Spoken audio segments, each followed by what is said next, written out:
Welcome to this crash course series aimed to remotely connect Cal Poly students with basic needs resources. This first episode will introduce you to issues like homelessness and food insecurity at Cal Poly. Basic needs are the minimum resources needed to support long-term well-being.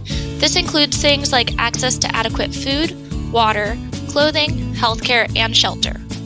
The number of students lacking access to these basic needs may shock you. At Cal Poly, 27% of students reported food insecurity in the last month, and 12% of students reported being homeless in the last year. Students who experience homelessness and food insecurity are more likely to have poor physical and mental health, which impacts their potential for academic success. Cal Poly's Basic Needs Initiative is here to ensure that all students have access to food, housing, and the other fundamental resources they need to be successful and graduate. This series will introduce you to 4 of Cal Poly's food resources: the CalFresh Outreach Program, the Food Pantry, the Meal Voucher Program, and food distribution sites in San Luis Obispo County.